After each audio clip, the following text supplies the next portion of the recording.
vous rappeler que Julien, qui est facilitateur graphiste, va écouter avec attention cette rencontre et puis saisir qui est ici tout l'esprit de cette conférence. Il nous fera tout à l'heure un débrief en fin de rendez-vous.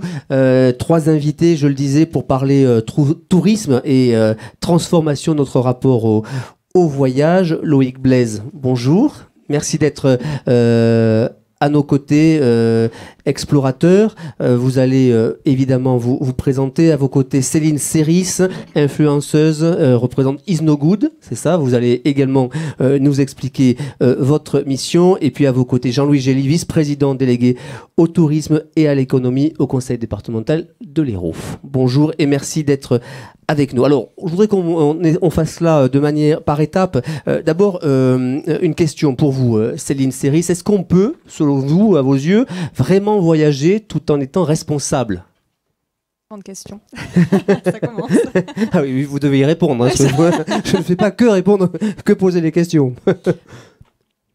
Selon moi, on peut tout faire en étant responsable. Il faut commencer par être conscient de l'impact qu'on a et essayer de questionner les choix qu'on fait habituellement et ce qu'on a l'habitude de faire. À partir du moment où on sort un petit peu du chemin habituel, on va dire, et qu'on essaye de faire des choix conscients, je pense qu'on commence à être un petit peu sur la voie du responsable. Mmh. Et après, dans le concret, bien entendu qu'on peut choisir de voyager de manière plus responsable en essayant par exemple de réduire son impact carbone en voyageant, donc en choisissant par exemple des moyens de transport qui vont être low carbone. Ça peut revêtir tout un tas de choses, un voyager responsable. Ça peut être la responsabilité vis-à-vis des gens qu'on va rencontrer, vis-à-vis des sols, de la manière dont on va les laisser, une fois les laisser comme si on n'était pas passé, par exemple. Ça aussi, ça fait partie du voyage responsable. Il y a tout un tas de pans, on va dire. Mais bien entendu que c'est possible de voyager de manière responsable et... Alors comment avez-vous fait, vous ? Parce que je voudrais évidemment qu'on démarre par cela, parce qu'évidemment, il y a les ambitions et les grands axes que vous avez évoqués, mais donnez-nous votre retour d'expérience, comme vous le ferez, Loïc, pour évidemment faire aussi réagir la salle. Alors Céline. Nous, mon conjoint et moi, on est partis en 2019, on a tout vendu, notre maison, nos meubles, tout ce qu'on possédait, on a juste gardé un sac à dos. Mmh. Pour partir pour ce qu'on voulait être un tour du monde sans avion. Donc c'est comme ça qu'on en parlait. Le but, c'était vraiment de voyager en limitant le plus possible notre impact carbone. Et donc, on partait évidemment sans date de retour, puisque pour partir loin, quand on veut voyager de la manière la plus responsable possible, il faut avoir du temps pour aller loin. Il faut prendre le temps. C'est vraiment la variable essentielle, la variable dont on oublie souvent dans notre monde un petit peu tout en accéléré, on oublie de le considérer. Ce temps-là, pourtant, c'est la variable la plus importante quand on cherche à aller loin. Donc on était partis, la fleur au fusil, nos sacs sur le dos, et puis on est parti jusqu'en Thaïlande au bout d'1 an, donc avec le bus, le train, à pied, à vélo, des moyens bas carbone et qui nous ont menés loin et qui nous auraient menés encore plus loin si 1 an après, avril 2020, notre cher Covid ne s'était pas pointé, évidemment. Mais on avait prévu de traverser les mers, de traverser les océans à la voile, c'est possible en fait. On peut aller loin, on peut aller partout même, avec juste même l'énergie de nos mollets, parce que là je vous parle de train, je vous parle de bus, mais on vient de crapahuter 15 jours sur le GR20 en Corse, et on était porté uniquement par la force de nos petits mollets. Et même à vélo, on a fait des grandes aventures à vélo aussi, où il y a vraiment juste la force de nos jambes qui nous fait avancer. Et ça, c'est de l'énergie qui coûte pas grand-chose à la planète finalement. Il faut juste manger un petit peu et puis... Cette expérience, qu'est-ce qu'elle a changé chez vous, pour vous comment l'avez-vous vécu d'abord déjà parce que vous nous évoquez en effet pas d'avion, le vélo, à pied, le bus. Qu'est-ce que ça change dans le voyage et qu'est-ce que ça a changé chez vous personnellement ? Y a des choses un petit peu remuantes, par exemple, quand on prend pas l'avion, on ne connaît pas le décalage horaire, c'est quelque chose qu'on ne connaît pas. Enfin, on ne fait que vivre et avancer dans le temps, et le temps avance avec nous, donc à aucun moment on se retrouve comme ça perdu avec un décalage horaire. Il n'y a pas de choc culturel non plus, c'est-à-dire qu'on voit la culture se tisser, se retisser et se retisser encore au fur et à mesure des rencontres que l'on fait. Donc on ne se retrouve pas tout d'un coup étranger au milieu d'autres étrangers à ne plus rien comprendre de l'autre, ça n'existe pas non plus. Et le fait de prendre le temps d'être dans un lieu, de comprendre comment ça se passe, comment les gens vivent, de les rencontrer, ça, pour moi, c'est une richesse immense. Certes, on fait voyager de manière responsable, c'est agir pour le collectif, c'est faire ça pour les autres, mais c'est aussi beaucoup, je trouve, c'est le boomerang qui revient à soi, quoi. C'est une aventure extrêmement riche. Loïc Blaise, alors vous aussi, parlez-nous de votre expérience. C'était en 2018, c'est ça? Laquelle? On parlait du cercle arctique en 2018, peut-être, ou d'autres expériences, mais ce rapport au voyage, vous aussi, vous l'avez incarné, différent. Oui, oui, oui. Alors moi j'ai essayé de voyager pour guérir. J'ai commencé par essayer de me guérir moi, et ensuite je me suis rendu compte qu'il était plus urgent de se dire qu'il fallait guérir le monde assez rapidement. Je pense que le voyage c'est fondamental, et c'est fondamental pour tout le monde, parce que la rencontre... Parlez bien dans le micro, s'il vous plaît. Oui, pardon, vous m'entendez bien là? Là, c'est mieux, ouais. La rencontre, c'est le premier vecteur de transformation. Donc quand on veut devenir, il faut sortir de chez soi, sortir de sa zone de confort, et puis aller rencontrer l'autre, l'ailleurs, la différence. Et plus on va loin, et plus on va vers des cultures qui nous sont étrangères, plus on s'interroge sur nous-mêmes, et à l'arrivée, finalement, la personne qu'on rencontre le plus, et c'est assez surprenant, c'est soi-même. Alors ça, c'est bien. Fondamentalement, on se dit, tiens, il faut voyager. Derrière vient se poser la question de la fin et des moyens. Moi, j'ai rien contre l'idée que des jeunes gens à 20 ans se disent tiens, je vais partir en Amérique du Sud et je vais y passer 6 mois parce que je voyage comme un Hemingway et pas comme un beauf, et je vais prendre le temps d'aller découvrir ce continent, de me découvrir moi-même et d'aller me frotter à une autre culture. Je suis plus contrarié quand je vois qu'on prend EasyJet pour un oui, pour un non, pour aller passer un week-end qui sert pas à grand chose et qui coûte très cher à la planète. Pour vous donner un ordre d'idée, donc je travaille beaucoup avec les Groenlandais. Un kilo de CO2 qu'on dépense chez nous, et c'est rien un kilo de CO2, c'est 15 kilos de glace qui disparaît. Je sais pas si vous vous donnez une idée. Un aller-retour New York par passager, c'est 15-20 tonnes de glace qui disparaissent pour toujours. Ça, c'est par passager. Dans un avion, il y a 300 passagers. Et là, on se donne une idée de ce qu'on fait concrètement au monde. Et je ne pense pas qu'il faille abandonner l'aviation, mais je pense qu'elle doit changer, mais qu'elle doit changer très rapidement. Et le moyen le plus rapide pour décarboner l'aviation, c'est de la prendre moins. Voilà. Et ça, c'est envisageable, pensez-vous? En effet, le débat a été ouvert par les dirigeants politiques. Il y a encore quelques semaines, Clément Beaune, ministre des Transports, l'évoquait. Oui, on entend tellement parler de récits, de tiens, on va essayer de faire autrement, etc. Non, là, aujourd'hui, il faut juste se plonger dans le réel. Le réel, c'est 40 millions de personnes inondées au Pakistan. C'est 10 000 personnes en Libye.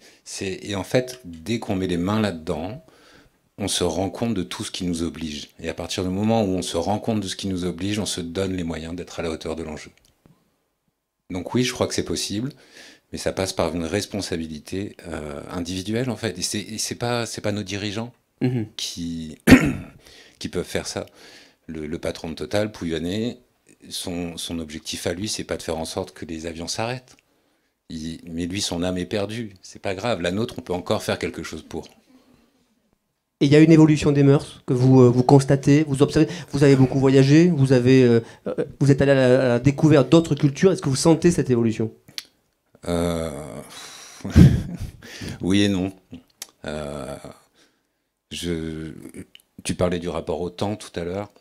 Le temps, c'est tellement fondamental. Quand il y a un incendie, on a besoin d'envoyer un avion. On n'envoie pas les pompiers à vélo. Donc c'est la question de la fin et des moyens dont on parlait tout à l'heure. J'ai perdu la question, je suis désolé. Est-ce que vous observez une évolution des mœurs là où vous avez voyagé partout? Non. Je suis désolé, non. En fait, vous avez qu'à regarder, hein, cet été, c'était absolument obscène. Il n'y a jamais eu autant de vols dans le ciel européen pendant que toute l'hémisphère nord était en train de cramer, et on partait en vacances quand même. Je ne suis pas là pour culpabiliser les gens. Mes amis, mon cercle proche, des gens que j'aime, sont partis pour les uns en Crète, pour d'autres. Et je comprends qu'ils en avaient besoin. Et moi, j'essaye de trouver cette espèce de juste milieu entre on prend soin de soi, On prend soin des autres aussi et on prend soin de la planète. Ça existe, ça, c'est possible. Je pense que le changement de mœurs passera par une forme de conscience globalisée. Je suis peut-être allé loin là, non? Non. Mais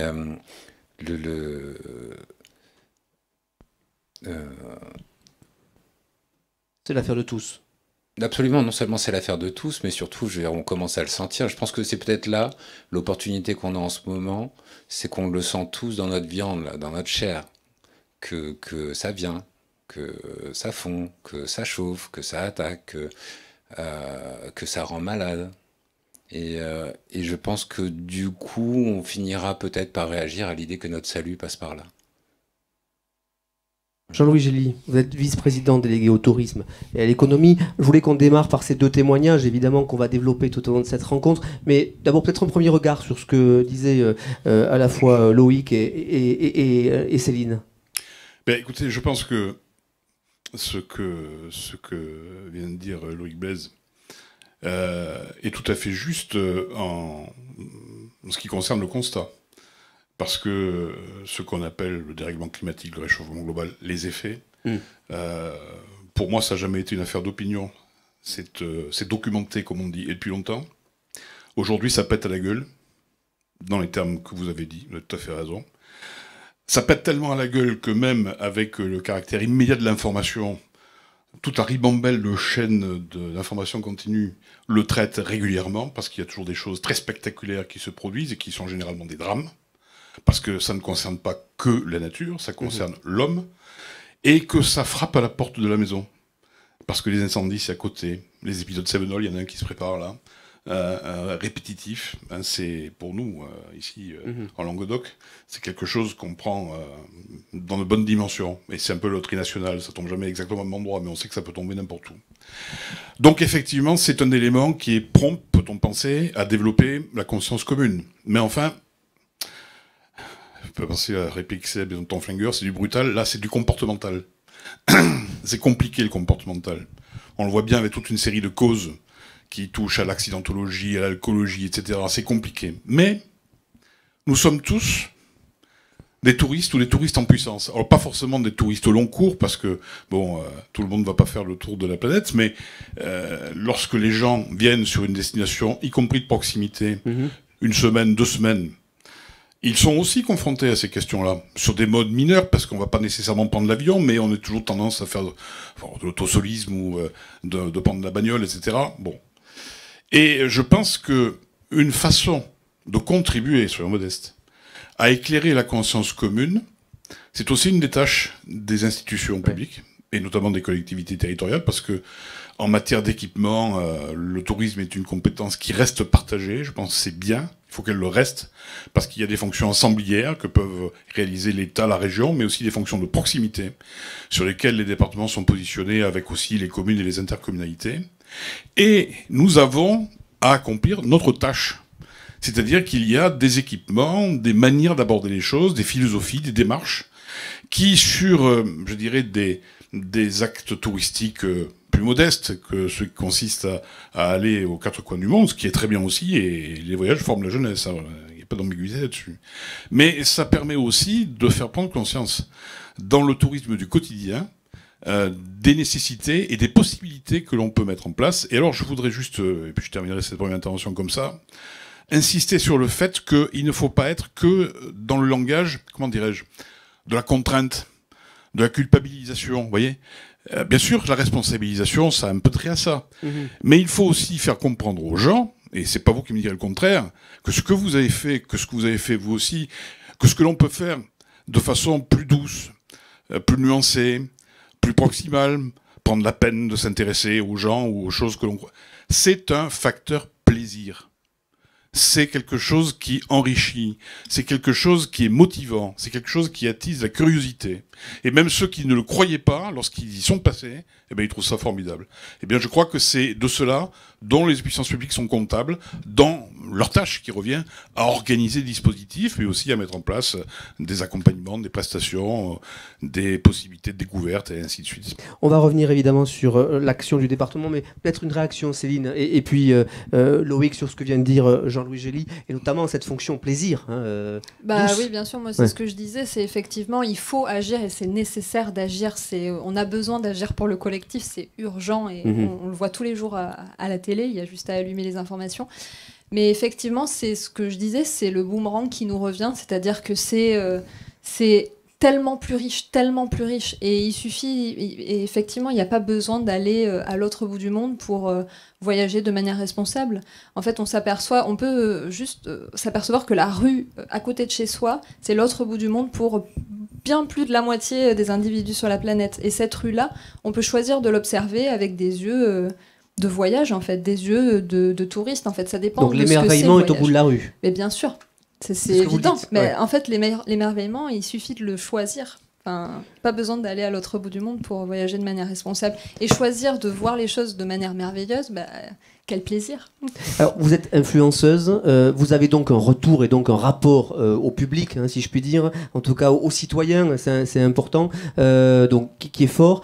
Qu'est-ce qu'ils vous font remonter, ces citoyens-là? Alors, vous portez évidemment un message, mais vous qui avez aussi à la fois voyagé, qui êtes, qui échangez avec ce public-là, quelle tendance ressentez-vous? Loïc était, je l'ai senti, défaitiste, pessimiste, mais plein d'espoir aussi sur bien des sujets. Peut-être sur le collectif, en tout cas, vous y reviendrez. Est-ce que vous ressentez cela? Et ce que disait aussi Jean-Louis d'ailleurs, Gély. Oui, moi j'ai l'impression, mais bon, moi je suis vraiment une optimiste dans l'âme, c'est-à-dire que jamais de la vie je pourrais me dire que non, tout le monde laisse tomber. Mais donc moi j'ai l'impression que vraiment il y a de plus en plus de gens qui ont envie de faire bien les choses et de les faire avec conscience. En revanche, c'est vrai que quand on regarde les chiffres de cet été, ça fait vraiment mal au cœur, parce qu'en fait, il y a eu cette espèce de... Enfin, il y a eu la période Covid, les gens ont soudainement pris conscience qu'il fallait peut-être agir et qu'on avait le temps de le faire, mais à partir du moment où la vie est redevenue comme elle était, j'ai l'impression que tout le monde a lâché les chevaux et tout le monde est reparti un petit peu à l'aventure. Mais c'est pour ça qu'il faut, et je crois que c'est important, effectivement, insister sur le fait qu'on gagne beaucoup à faire les choses mieux. Et que tous ces gens qui sont partis en Crète alors que ça brûlait là-bas, je suis pas certaine je suis par contre certaine qu'ils auraient passé des vacances extraordinaires s'ils étaient peut-être partis dans le département d'à côté pour le découvrir, quoi. Et dans le département de l'Hérault notamment, on va en parler avec vous, Jean-Louis Gély. Mais parmi les mesures, puisque je voudrais qu'on passe peut-être aux questions des dispositifs, des missions. Vous évoquez l'idée souvent qu'en effet on évoque la contrainte, mais est-ce qu'il faut par exemple, on parle de surtourisme, est-ce qu'il faut limiter l'accès à des sites, est-ce qu'il faut limiter l'accès à des pays? Tout simplement parce qu'on estime que à des destinations, parler de la Crète, parler de la Grèce aussi, on a vu toutes ces images sur Instagram, sur les réseaux sociaux qui nous angoissent de se retrouver en plein milieu là pour un selfie. Est-ce que ça par exemple ce sont des... si on attend que le collectif se bouge, est-ce qu'il ne faut pas tout simplement installer des mesures de ce type? Loïc? Je ne suis pas du tout la bonne personne pour répondre à cette question-là. Pourquoi? Parce que moi je crois en la responsabilisation de l'individu. Je pense qu'il faut réguler, oui. Ouais. Je suis pas compétent sur cette question. Je suis pas à l'aise en fait. Dans ce que disait Jean-Louis Gély tout à l'heure, il y avait cette notion de prendre soin. Et on parle de plaisir, et il y a un moment où prendre soin du monde, c'est prendre soin de soi. Et je crois que si on passe par ce biais-là, on peut réussir à motiver les gens à changer de comportement. Mais il faut en avoir mesuré le bénéfice.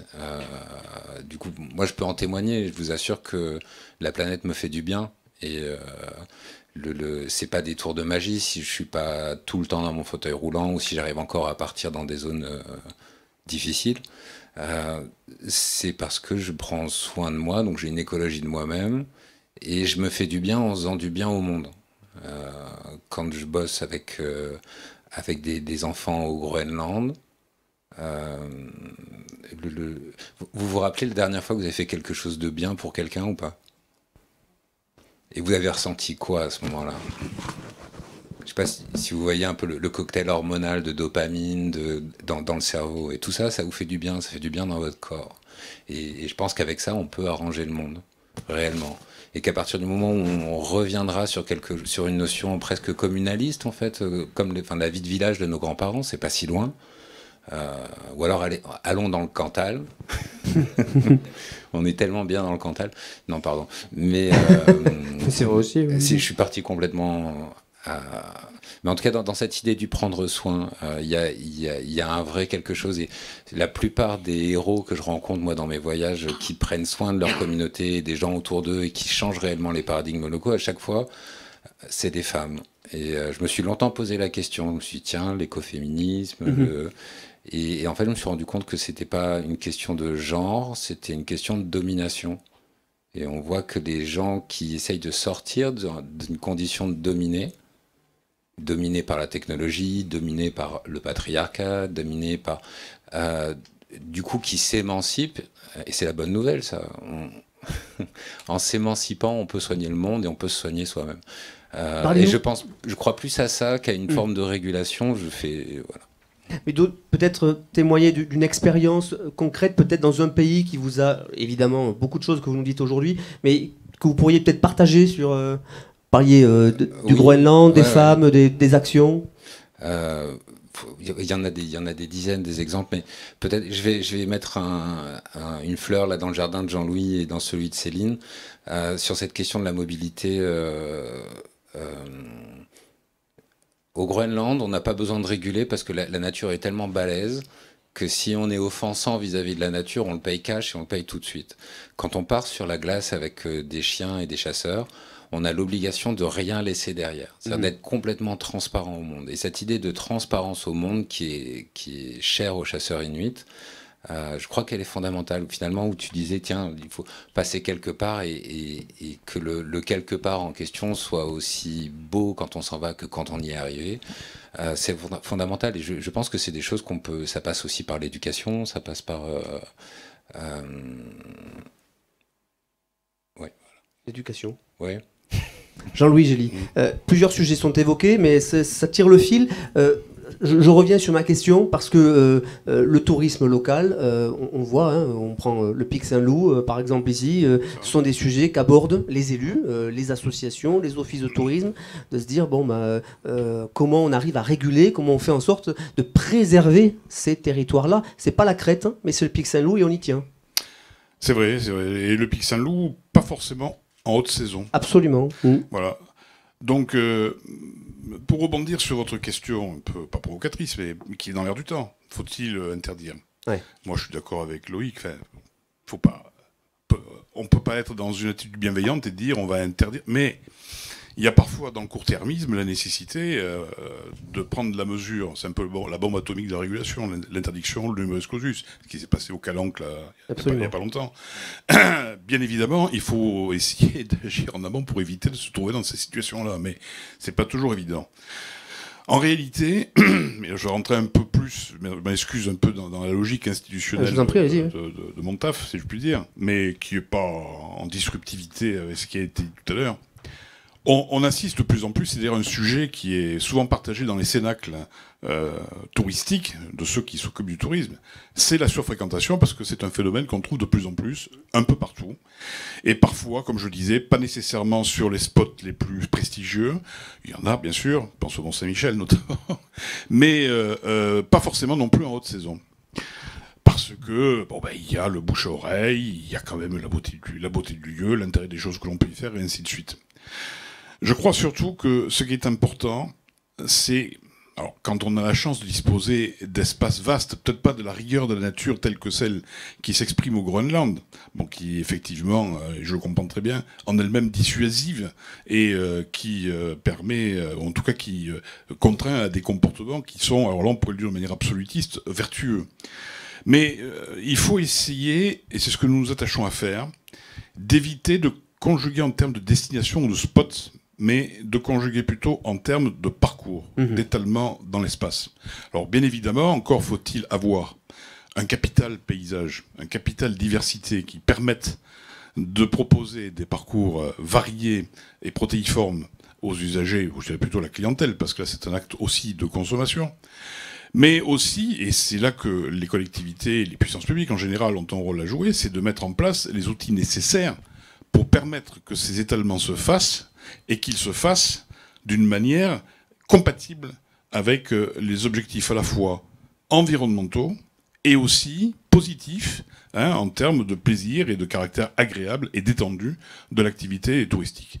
Et donc, bien évidemment, ce que je dis là n'est pas très original. Beaucoup de collectivités s'y attachent, quelles que soient les sensibilités de leur majorité politique, parce que ce sont des choses qui sont d'évidence.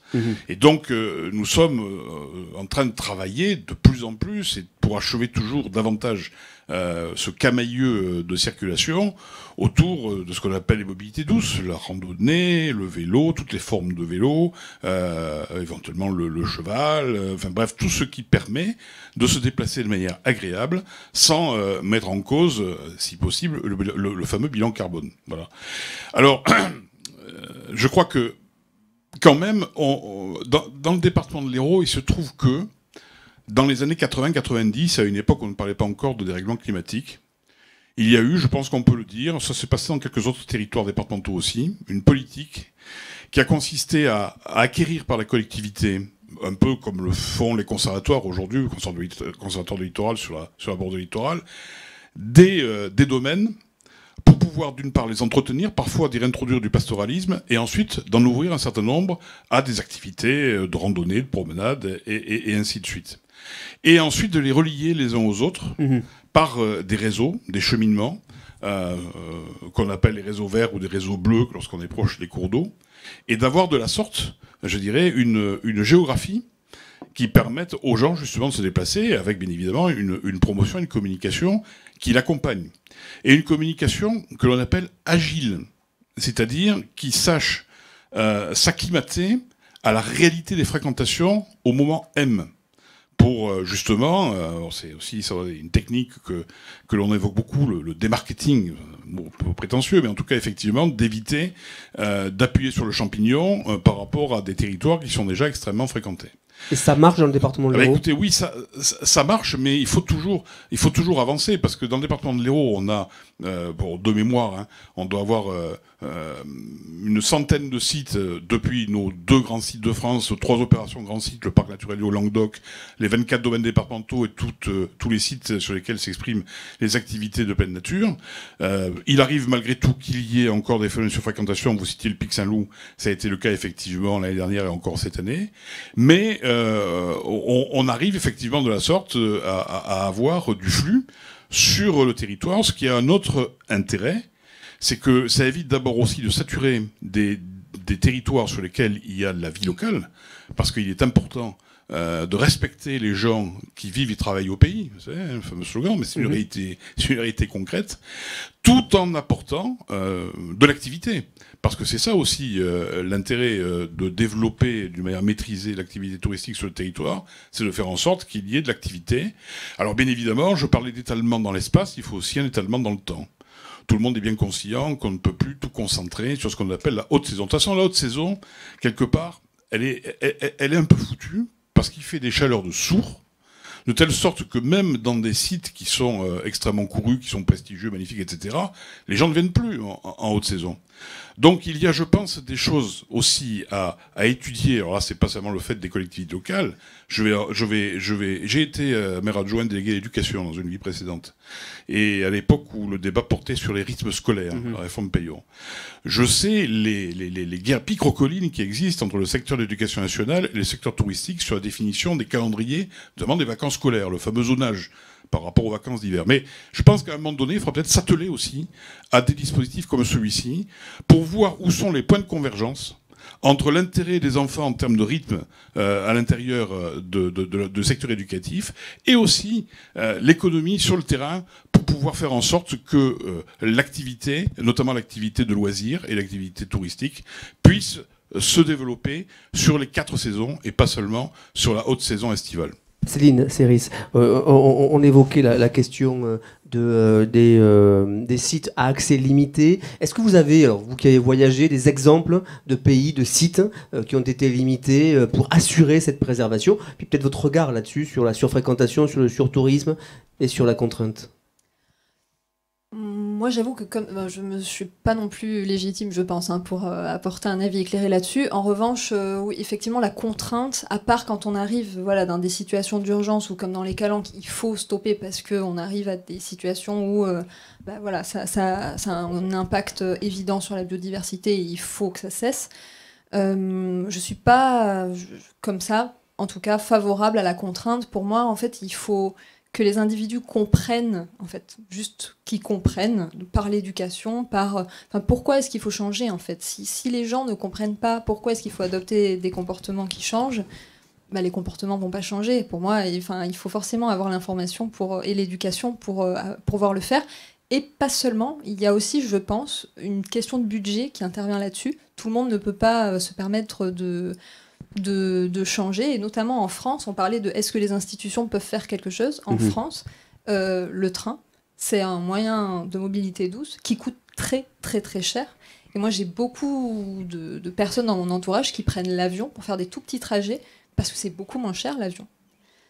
Ça rentre forcément en compte dans le calcul global de comment est-ce qu'on peut faire pour faire mieux. Prendre l'avion, c'est pas forcément prendre le train, c'est pas forcément toujours à la disponibilité de tout le monde. Pardon de poser une question aussi provocante, mais sérieusement, vous croyez à la responsabilisation collective? Non, mais je vais vous donner un exemple, puisque vous évoquiez, Loïc, quelque chose de très intéressant, de ne laisser aucune trace de son passage quand on est touriste. On a tous voyagé ici dans cette salle, les uns les autres, sur des sites qui sont remarquables, et on se dit, ça sera superbe ce paysage. Et puis, on voit les immondices, les poubelles qu'ont laissé ces touristes-là, qui, semble-t-il, ont une éducation à peu près normale pour considérer que ce lieu-là doit être préservé et protégé. Et c'est pas le débat de la semaine dernière, mais ça fait 5 ans, 10 ans. Il suffit d'aller sur le littoral méditerranéen, d'aller sur des pics de montagne, et même au pic Saint-Loup. Là encore, j'y reviens parce que c'est un des éléments de préservation. Et vous y croyez, vous, à ça, à la responsabilisation collective? En fait, je me dis que si moi j'ai compris et si moi je fais l'effort et si moi ça me fait du bien de faire du bien, oui, je crois au fait que ça peut, ça puisse se développer sur l'ensemble des comportements humains. Enfin, je me considère pas au-dessus de la masse. Donc, c'était pas mon propos évidemment, mais au travers de ça, est-ce que vous avez vent d'actions qui sont conduites par des associations, par l'école, par l'éducation, je sais pas, par des entreprises qui essayent aussi de convaincre de la nécessité d'avoir conscience de préserver nos territoires? Mais bien sûr, et ce genre d'initiatives, de conférences, il y a beaucoup d'associations qui essayent de faire des prises de conscience, de les initier. Il y a beaucoup de choses qui se font. Et à mon avis, il n'y a que par l'information, par le fait qu'il faut que les gens comprennent. Il y a encore beaucoup de gens qui pensent que le dérèglement climatique, c'est une question d'opinion. C'est ce que vous disiez. Non, ce n'est pas une question d'opinion. Aujourd'hui, il y a tellement de scientifiques qui se sont penchés sur la question. C'est chiffré. L'impact de l'homme a tout à voir là-dedans. Donc il faut changer. Et ça, il y a pourtant beaucoup de gens qui n'ont pas encore accepté cette information-là. Pour moi, l'éducation, mais je suis fille de prof, c'est peut-être pour ça. Mais l'éducation, c'est la clé. Loïc. Alors, effectivement, il y a l'éducation. Le problème de l'éducation, c'est que ça prend du temps. C'est-à-dire que les minots auxquels on parle aujourd'hui, on mesurera l'impact que ça a sur le monde dans 20, 30, 40 ans. Je crois qu'il y a plein d'outils, de leviers qu'on peut utiliser. Je pense que le premier, ça marche avec mon fils, donc ça doit pouvoir marcher. Parce que c'est un sanglier, mon fils, il est ultra têtu. Mais ça fonctionne avec lui, c'est de définir le cool. C'est-à-dire que par exemple, il y a des clubs de gens qui vont nettoyer les plages. Et on doit citer ça en exemple. Rendre ça cool. Prendre soin du monde, c'est cool. Voyager mal, c'est pas cool. voyagez bien, c'est cool. J'ai conscience que c'est un peu léger la façon dont je le dis là, mais je pense que c'est important, ça, de valoriser les gens et de valoriser le bien faire plutôt que de valoriser le toxique en permanence. Une Ferrari, c'est pas cool. Un traîneau avec 12 chiens devant, c'est très très très très cool. Ouais. Bon, c'est aussi, bref. Donc valoriser les bons exemples, les bons exemples, les bons comportements. Il y a des et puis surtout, il faut le faire sans tricher. C'est un exemple que je cite souvent, mais quand j'ai fait le tour du cercle arctique, il y a des minots qui avaient la même maladie que moi qui me suivaient.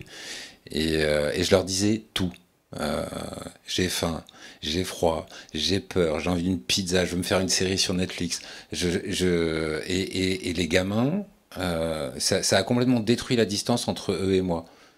Et quand j'ai fini par réussir quand j'ai fini ce tour du monde, les minots se disaient, oh la vache, si lui il y est arrivé, moi je peux tout faire. Et je crois que faut arrêter de montrer les choses comme étant héroïques. En fait, elles sont normales. Quand Blandine Sankara change la façon dont on pratique l'agriculture au Burkina, elle n'est pas héroïque, elle est normale. Enfin, comprenez, arrêter d'empoisonner la terre, c'est pas héroïque, c'est normal. La nouvelle norme, ça doit être ça. Et est-ce que ça répond à votre question vraiment, ça ou...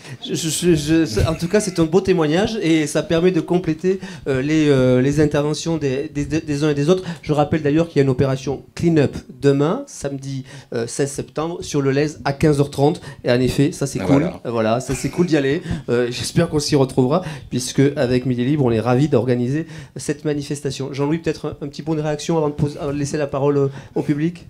Je me disais qu'il faudrait traduire clean-up en occitan. Essayons, écoutez. Mais je ne suis pas suffisamment érudit dans la langue de mes ancêtres pour pouvoir le faire. Bien, je crois que le volet éducatif est effectivement décisif. Je souscris à tout ce qui a été dit. Je crois que là, on a quand même, d'abord, dans les jeunes générations, une prise de conscience qui me semble, j'ai pas fait d'études statistiques sur la question, mais à vista denas, comme on dit chez nous, supérieure à celle des générations antérieures, d'une part. D'autre part, il y a de l'engagement associatif. Je crois qu'il faut, et les associations, pas besoin qu'on leur dise ou qu'on leur demande pour qu'elles le fassent, mais il faut peut-être aussi leur donner la possibilité d'être plus communicantes à l'extérieur et peut-être aussi dans une fonction de valorisation plus importante des actions qu'elles mènent dans la matière. Et ça, les collectivités peuvent les aider à le faire. Mais je pense que ces discours auront d'autant plus de portée que s'ils sont tenus, comme le disait très justement Loïc, par des gens qui sont dans l'action, qui sont, je dirais, totalement désintéressés de tout autre contexte, et qui, par conséquent, sont promptes à avoir une crédibilité auprès de leurs contemporains. Ils sont comme tout le monde. Et ils font des choses, je suis tout à fait d'accord avec cette façon de voir, normales. La norme, c'est le respect de son environnement, parce que quand on va piquer une tête dans la rivière, c'est insupportable d'avoir un tapis de mégots sur les rives de l'Hérault ou de la Vis, comme je le vois les rares fois où je m'y rends. C'est insupportable. Alors donc, je crois qu'effectivement, il faut généraliser, intensifier, et peut-être qu'il y a des initiatives à prendre pour aider à impulser ça davantage, mais après, il faut que les gens se prennent en main. Donc, c'est pour ça que je pense que le secteur associatif est peut-être celui qui est bien positionné pour pouvoir colporter et amplifier ces messages. Bon, et après, bien évidemment, sur le très court terme, pour faire écho quand même à l'évocation de réglementation un peu rude, si les choses partent en vrille, et dans un contexte où malheureusement la conscientisation n'est pas celle qu'on souhaiterait qu'elle soit, il faut aussi manier le meilleur équilibré de temps en temps. Ce que disait mon grand-père, j'allais prendre une formule qui a été galvaudé par un préfet sortant, donc je vais pas dire la même chose. Enfin, bon, mais je sais, de temps en temps, il faut, bon, c'est de claquer au lit, quoi. C'est pas de claquer au lit, mais c'est bon, voilà. C'est pour reprendre la formule du préfet sortant, en effet. Non, mais je veux dire, c'est la position du pater familias, quoi. C'est pas pour non plus pour un acte idéologique que ce n'est pas. Mais je veux dire, quelque part aussi, il faut être ferme sur les prix, quoi, parce que il y a des comportements qui sont quand même absolument à la limite. C'est de l'incivilité, de l'incivisme à la frontière du délictueux, quoi. Et effectivement, c'est toute la société qui en souffre. Des questions dans la salle. Il y a un micro qui va circuler. Me semble-t-il. Ah bah écoutez, on peut... Oui, vous... Hop, très bien, c'est gentil. Qui voudrait poser des questions? Intervenir? Allez, monsieur, juste là. Deuxième rang. Allez-y, allez-y. Ah bah, très bien, allez-y, pardon, madame. Parlez en même temps. Madame, ah bah, c'est bon? Monsieur, madame, allez-y, monsieur. Très rapidement, ce que vous avez dit sur redéfinir le cool, ça me parle beaucoup. Et ça m'évoque une question qui est peut-être plus pour monsieur Gély, qui est pour quelle raison, alors peut-être que vous n'avez pas la réponse, mais pour quelle raison est-ce que les touristes viennent dans l'Hérault? Qu'est-ce qui est cool?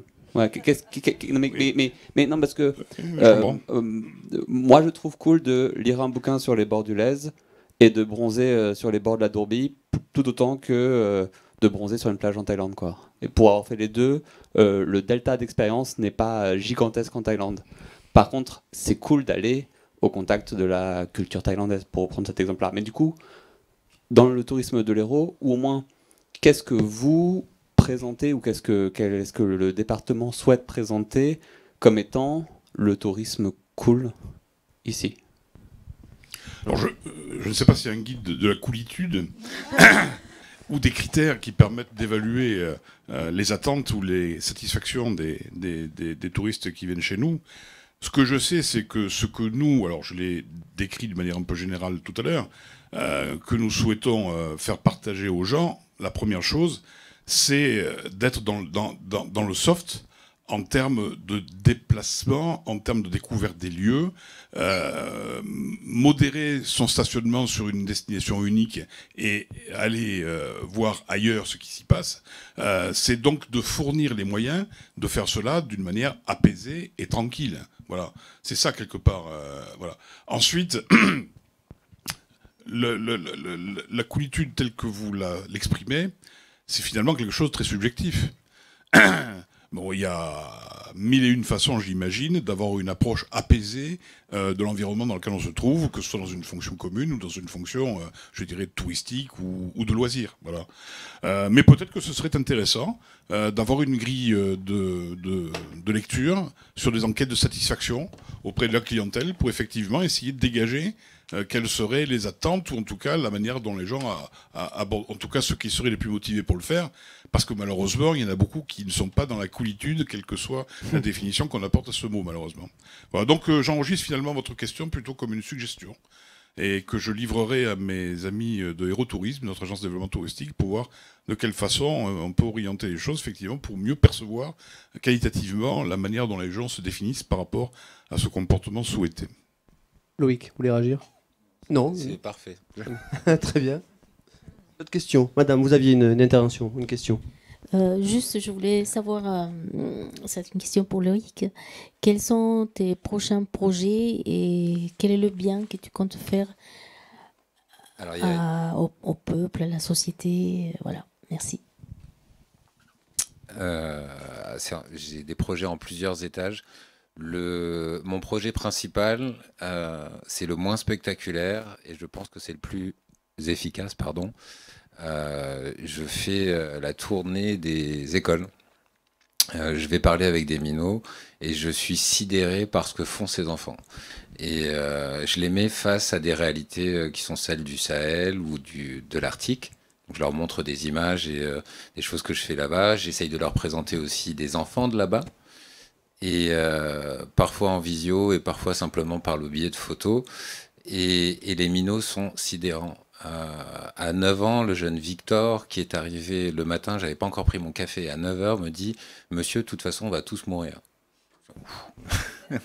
Je me suis dit « Waouh, ça commence dur là. » Je lui dis « Oui, c'est vrai, mais pas tout de suite, et puis on va essayer d'y faire quelque chose. » Et on a commencé à discuter un petit peu, et assez rapidement, il m'a dit « Mais monsieur, est-ce que c'est de leur faute si ça fond là-bas ?» J'ai dit « Non, c'est pas de leur faute. » Alors c'est de notre faute à nous. Je dis non, c'est pas forcément de ta faute à toi non plus, mon grand. Mais par contre, c'est vrai que tout ce qu'on fait a un impact. Et le minot me dit bon, et est-ce qu'on peut les aider? Je dis oui, tu peux. Et qu'est-ce qu'on peut faire? Et du coup, on s'est mis à réfléchir avec toute la classe.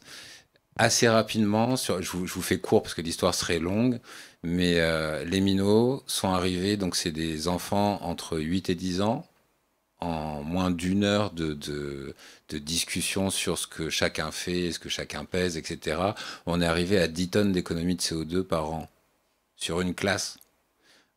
Et donc, je peux vous le dire, Victor, 9 ans, regarde Netflix 1 demi-heure en moins par jour.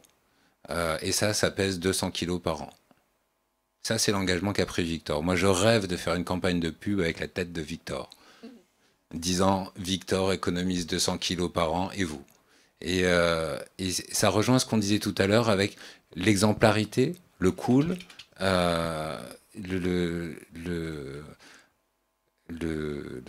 l'engagement de ces minots. Finalement, ça devrait tous nous ramener à cette réalité qui nous oblige. Vous savez, quand j'étais avec Blandine au Printemps de l'innovation avec Blandine Sankara sur les Printemps de l'innovation de l'Agence française de développement, et il parlait de 2050. Et Blandine a fini par perdre patience et elle a dit, écoutez, vous êtes super, un programme pour 2050 c'est génial, sauf que chez moi, l'espérance de vie c'est 47 ans. Donc les gens à qui vous parlez aujourd'hui, ils seront morts en 2050. Donc qu'est-ce qu'on fait là, maintenant, concrètement? Et je pense que, alors c'est une façon plus radicale que la technique de Victor, mais je pense que ces réalités-là, il faut les embrasser aujourd'hui et réellement s'engager. Et c'est pas une contrainte, mais le monde nous doit rien, mais nous on lui doit tout. Et je suis sidéré par la force et l'énergie qu'ont les minots là. Et il faut qu'on épouse ce mouvement, il faut qu'on les accompagne. Et voilà. Après, pour répondre à la question, les prochaines missions, c'est on emmène un avion. Enfin, c'est 2 générations d'avions. Ça commence dès l'année prochaine. Je vais rejoindre les zones les plus menacées de la planète, rencontrer les gens qui font les choses les plus cool, justement, sur place et qui sont à même d'inspirer beaucoup de gens pour changer nos comportements, parce qu'ils font des choses à taille humaine. J'allais dire à hauteur d'homme, c'est pas très, c'est genré, je suis désolé, à hauteur humaine, et qui arrive réellement à changer les paradigmes locaux. Cette réalité, elle existe en fait, et c'est ce qu'on se disait tout à l'heure par rapport à la norme. Ça doit devenir la norme, et Total, ça doit devenir le crime. Et on peut le faire, et la vie devant nous sera merveilleuse. Mais pour l'instant, moi, mon fils, dans les prédictions du moment, il a 7 ans aujourd'hui, ça veut dire qu'à 65 ans, il faudra qu'il traverse la Méditerranée dans l'autre sens. Et j'espère qu'il sera mieux reçu par les Libyens que ce que nous, on reçoit les gens quand ils viennent. On en est là, hein. Voilà. Merci. D'autres questions? Oui.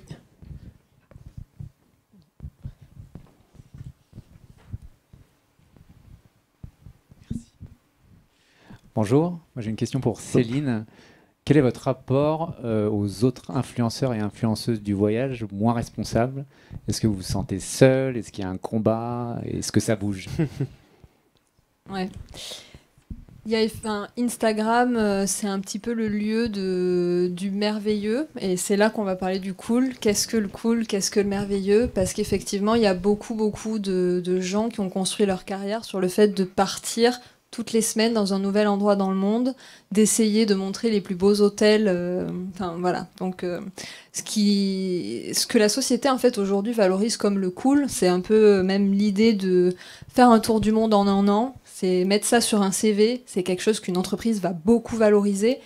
Alors que est-ce que c'est si cool que ça? Je sais pas.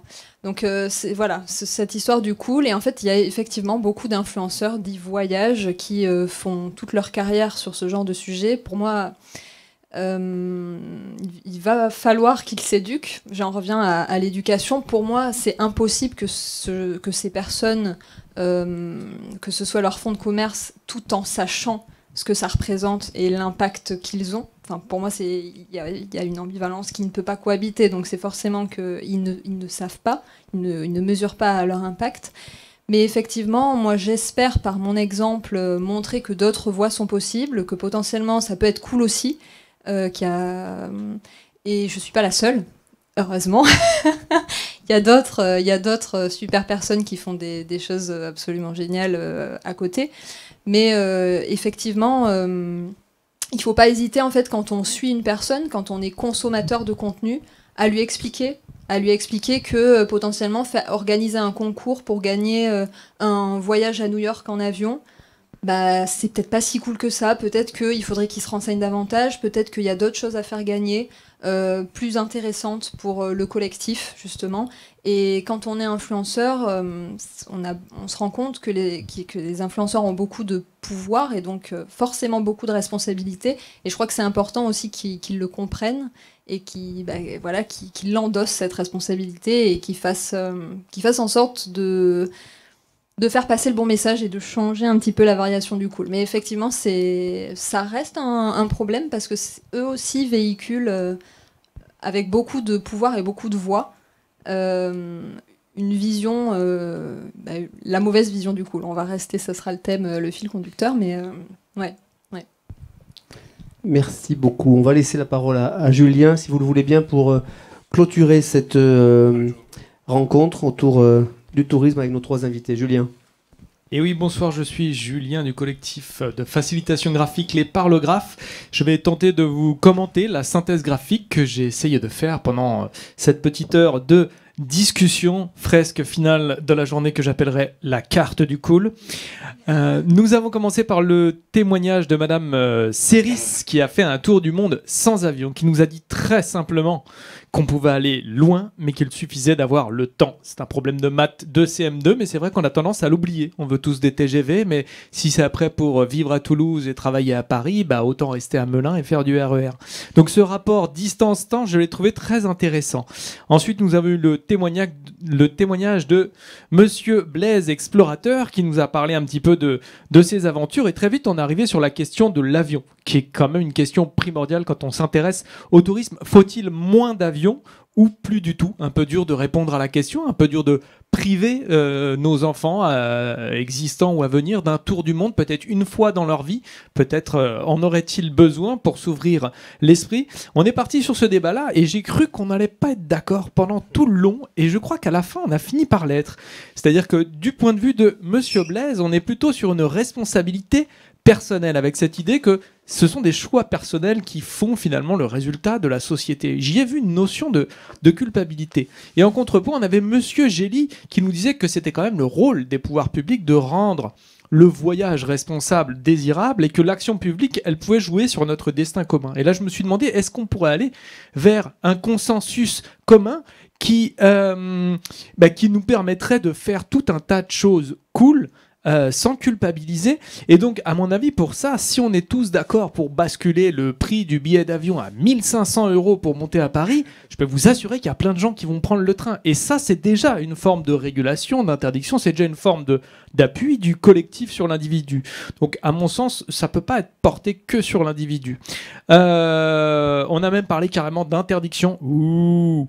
Mais pourquoi interdiction? Parce que malheureusement, le temps joue contre nous. Pour les plus jeunes de la salle, ceci est un chronomètre. Voilà, ça n'existe plus, c'est une appli dans votre téléphone.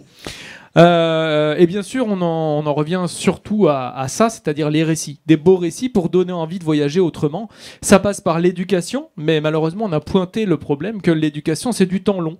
Madame Séris a, elle, insisté sur le pouvoir de l'information, c'est-à-dire faire circuler mieux les informations. Cependant, on n'a jamais fait autant d'économies d'énergie que cet hiver. Pourtant, il y a plein de gens qui votent écologistes, mais c'est quand ils ont vu le prix du kilowattheure augmenter qu'ils se sont mis vraiment à faire des économies et se mettre en adéquation avec leurs croyances et leurs convictions. Donc même si on a des convictions, un petit peu de régulation peut-être par les sous, ça peut toujours marcher. Et bien sûr, la punchline de la journée, il faut redéfinir le cool pour les adultes et pour les enfants qui nous entourent.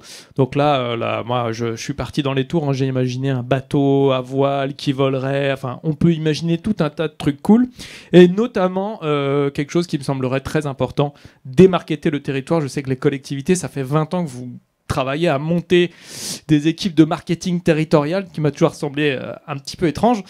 Si on peut démarketer certains trucs, ça peut être effectivement assez agréable, ou effectivement lisser les fréquentations sur les sites au fil des saisons, ça aurait un petit peu plus de sens. Du coup, on va pouvoir rentrer tous chez nous et définir notre propre carte du cool et dire ça à nos enfants, et ça, c'est plutôt une bonne nouvelle. Merci beaucoup. Merci Julien, on applaudit nos intervenants. Merci à toutes et à tous. Restez avec nous ce soir ici au Planète Océan, puisqu'il y a d'autres rencontres, des pitch solutions, et puis la projection d'un documentaire qui s'appelle Pourquoi on se bat, de Camille Etienne et de Solal Moisan. Donc c'est à 19h à l'auditorium, ici même, et on vous y attend évidemment. À tout à l'heure.